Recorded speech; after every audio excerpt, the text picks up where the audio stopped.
মুসলমান ভাইদের প্রতি সালামু আলাইকুম, হিন্দু দাদাদের প্রতি নমস্কার, অন্যান্য জাতির প্রতি আন্তরিক প্রীতির শুভেচ্ছা ভালোবাসা রইল। কে বলেছে মোহিনী বিদ্যা নেই পৃথিবীর বুকে? কে বলেছে বশীকরণ বিদ্যা নেই? দিয়ার মতো তো শিষ্য নেই, দিবে কাকে? গুরুর বাড়িতে যাবেন, বড় বড় কথা শুনবেন, স্ক্রিনশট দেবেন, ৫,১০০ টাকা দিয়ে বিদ্যা নিয়ে চলে যাবেন। মন্ত্র পাবেন কই? মন্ত্র যন্ত্র বিদ্যা পাবেন কই? শুধু গল্প শুনবেন আর চলে যাবেন, লক্ষ লক্ষ টাকা খরচ করবেন, বিদ্যা তো পাবেন না, মন্ত্র পাবেন। তাই আমি বাংলাদেশের মধ্যে ছোট একজন তান্ত্রিক, আমার উদ্দেশ্য যারা আছে তাদের পায়ে ধরার যোগ্যতা আমার নাই, তাই কারোর সমালোচনা আমি করি না। যার যেখানে ভালো লাগে তাই সেখানে যাবেন, যার যত টাকা আছে সেখানে তার গুরু দিবেন, যাকে বিশ্বাস করেন তার কাছে যাবেন। চকচক করিলে শোনা না।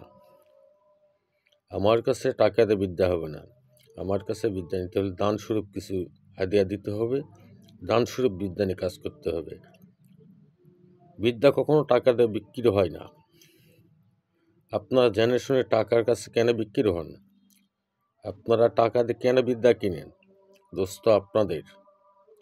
তাই আপনারা বড় বড় কথা বলেন, ফোন দিয়ে আমাকে বলেন যে ভাই বা গুরু, আমি বহু জায়গা ঘুরছি, বহু টাকা লস খাইছি। খাবেনই তো, টাকাতে বিদ্যা হয় না। কারণ আপনারা তো সঠিক মানুষ, সঠিক বিদ্যা তো চান না, চান শুধু মন্ত্র আর মুখের বড় বড় কথা।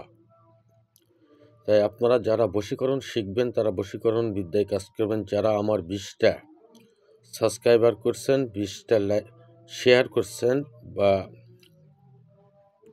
যারা আমাকে দান স্বরূপ কিছু হারিয়ে দিচ্ছেন, তারা কাজ করবেন। আজকের বিদ্যাটি কাজ হবে না কেন? কি জন্য কাজ হবে না?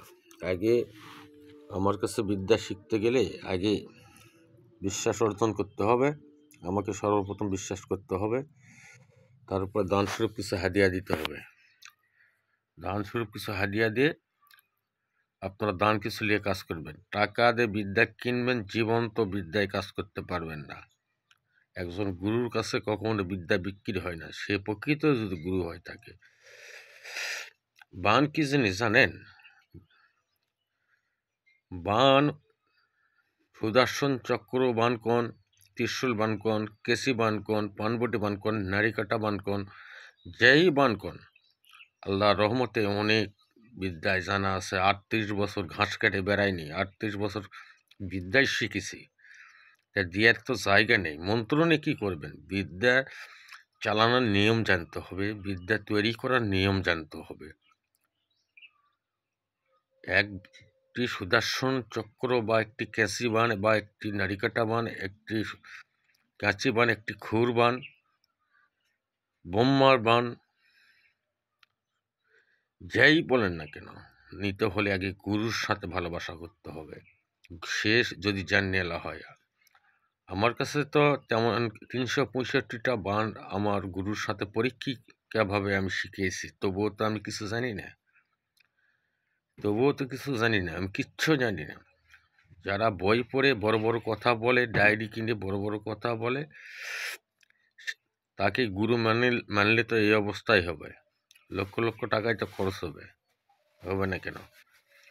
সর্বপ্রথম এই বিদ্যাটি মুখস্থ করবেন, স্বয়ংসিদ্ধ করে নেবেন। মা মনসা যেখানে থান আছে,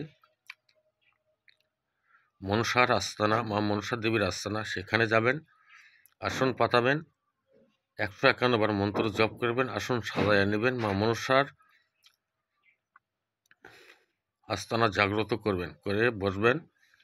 অবশ্যই মনসা দেবীর আসনে যা যা লাগে সম্পূর্ণ কিছু তাই করতে হবে। অমাবস্যা রাতে করবেন বা পূর্ণিমা রাতে, শনিবার মঙ্গলবার করলে হবে না। অমাবস্যায় বা পূর্ণিমায় 151 বার মন্ত্র জপ করবেন, মা মনসার পূজা দেবেন, দিয়ে একটু মনসার থানের পায়ের তলতে একটু মাটি মুখে দিবেন, দিয়ে খাইয়ে ফেলবেন। মা মনসার শক্তি লাগবে, কেন কাজ হয় না? এখন তো বিদ্যা পান, আপনারা নেন। যারা বই থেকে বিদ্যা শিখছে, বই পড়ে বিদ্যা দেয় ইউটিউবে, ডায়েরি কিনে, পিডিএফ কিনে লেখে তারপরে বিদ্যা সারে, সেগুলো আপনারা বিশ্বাস করেন, এই জন্য আপনাদের কাজ হয় না। নেওয়ার পরে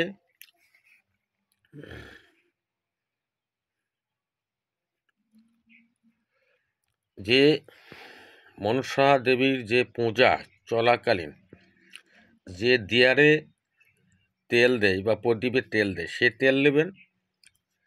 আর মা মনসা দেবীর সিঁদুর নেবেন, নিয়ে বাম পায়ের উপর ভর দিবেন। মা মনসা দেবীর সামনে শনিবার সূর্য ওঠার আগে বা সূর্য যে সময় উঠবে সে সময় 51 বার মন্ত্র পড়ে 21 বার মন্ত্র পড়ে 21টা ফু দিবেন, বাড়তি 2টা ফু দিবেন, দিয়ে মা মনসা দেবীর পায়ের তলার একটু মাটি ওই সিঁদুর তেলের সাথে মিশাইবেন, যারে গায়ে লাগাবেন সেই বশীকৃত হবে। কিন্তু নাজায়েজ কাজে নিষেধ। নাজায়েজ কাজে খাটালে আমি বা আমার চ্যানেল দায়ী নিব না। ক্ষতিগ্রস্ত হলে আপনারাই বুঝবেন। যদি নিজ দায়িত্ব করেন, আর অবশ্যই কাজ করার আগে আমার কাছ থেকে অনুমতি নিতে হবে। অনুমতি না নিয়ে যদি কাজ করেন, কোনো ক্ষতি হলে আমি বা আমার চ্যানেল দায়ী নেব না। কি জন্য বিদ্যায় কাজ হয় না? কেন হবে না?